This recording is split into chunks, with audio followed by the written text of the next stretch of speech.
Our next topic is 10% law of energy.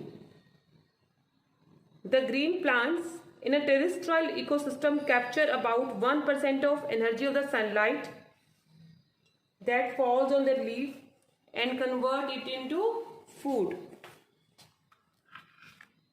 So the green plants, they are the primary producer. They take sun energy. 1% of the sun energy is used by the green plant, and that 1% is 100% for the plants, because all the activities which are going on in the plant, that is with that 1% of energy. So the 1% of sun energy is 100% for the plant. When green plants are eaten by primary consumer, a great deal of energy is lost as heat to the environment. Some amount goes into digestion and in doing work, and the rest goes towards the growth and reproduction. An average of 10% of food eaten is turned into its own body and made available for the next level of consumer. Okay? What happened? 1% of sun energy is 100% for the green plants. 90% is used in its own activity. But 10% is passes to the next level, that is the primary consumer, which are also known as herbivores. Herbivores,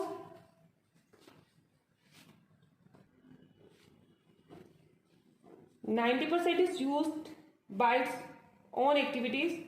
For its own activity, 10% is passed to the next level, that is the primary consumer. Primary consumer are also known as herbivores, okay, who depend upon the plant for their food. So when they eat plant, some amount goes into digestion and in doing work, rest goes towards the growth and reproduction. An average of 10% of food eaten is turned into its own body and made available for the next level of consumer. So the 10% can be taken as average value for the amount of organic matter that is present at each step and reaches the next level of consumer. So that 10% is 100% for it, for the secondary consumer.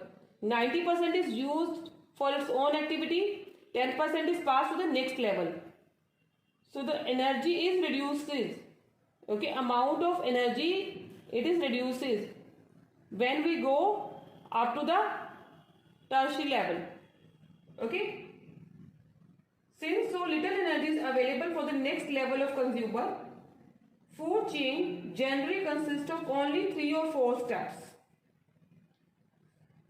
The loss of energy at each step is so great that very little usable energy remains after 4th tropic level. There are generally a great number of individuals at lower tropic level of an ecosystem. The greatest number is of producer. Example is the producer. Producer are in the greater number. The length and complexity of food chain vary greatly. Each organism is generally eaten by 2 or more other kind of organisms, which in turn are eaten by several other organisms. So this is known as 10% law of energy, because 10% of energy is passed from one level to another.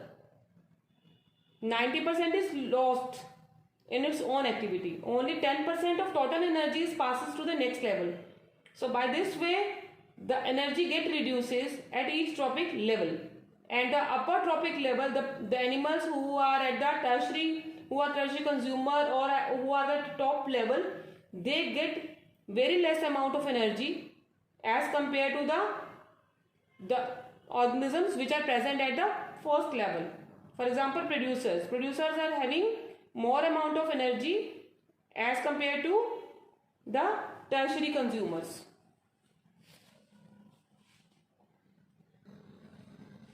The length and complexity of food chain vary greatly. Each organism is generally eaten by 2 or more other kind of organisms, which in turn are eaten by several other organisms. So instead of straight line food chain, the relationship can be shown as a series of branching lines called a food web, because at each trophic level there is variety of food available. You will see here at the producer level, grass is there, okay, acacia is there, star grass is there, and at the primary consumer, grasshopper, okay, and ant is there, okay, then termite, dung beetle, rat.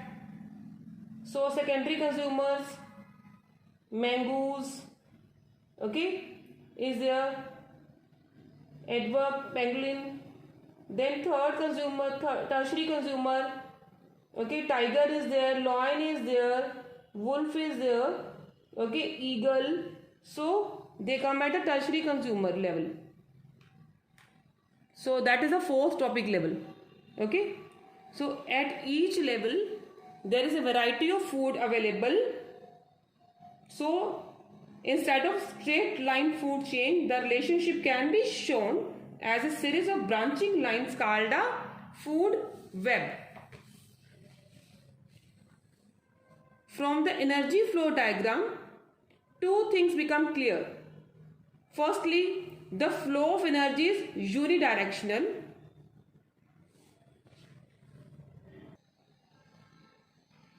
The energy that is captured by autotrophs does not revert back to the solar input, okay.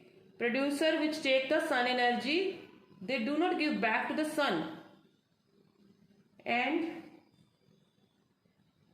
the energy which passes to the herbivores does not come back to the autotrophs. As it moves progressively through the various trophic level, it is no longer available to the previous level. So there is a loss of energy at each trophic level.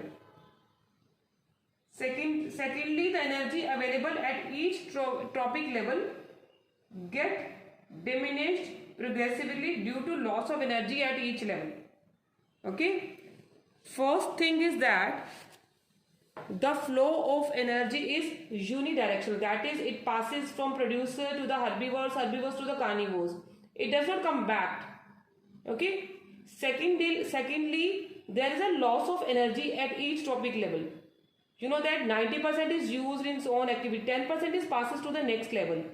Okay. So the energy which is passing from one level to another, it is also get reduces. Okay, the amount of energy also get reduces. So two things happen. Okay.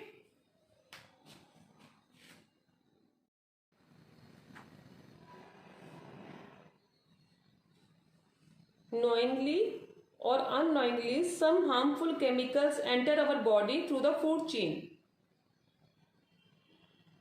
One of the reasons is the use of several pesticides and other chemicals to protect our crops from diseases and pests. We always spray pesticide on the crops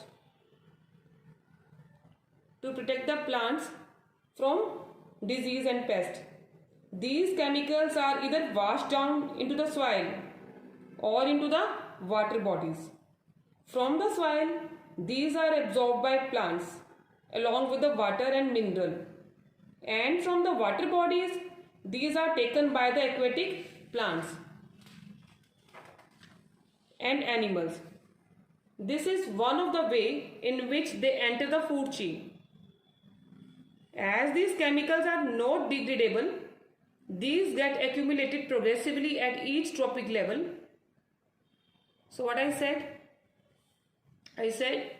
when we spray the pesticide on the crop, they are washed out with the rainwater and they are absorbed by plant with water and mineral through the soil, or they will be goes to the river, mix in the river water, and then the plants present, aquatic plants, they will take that water, and the animals also present in that water, in their bodies the chemical will also go. So by this way they enter in the food chain. These chemicals are getting accumulated in their body.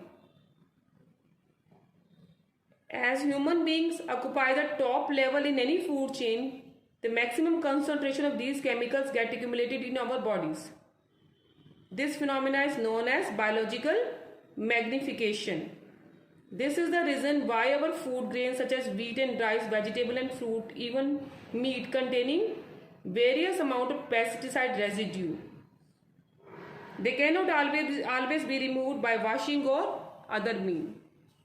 So biological magnification, also known as biomagnification, is the increase of substance, increase of the chemical that occur in the food chain.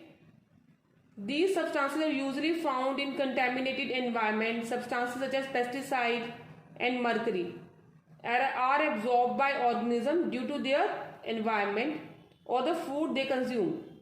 The substance then accumulate inside the cells.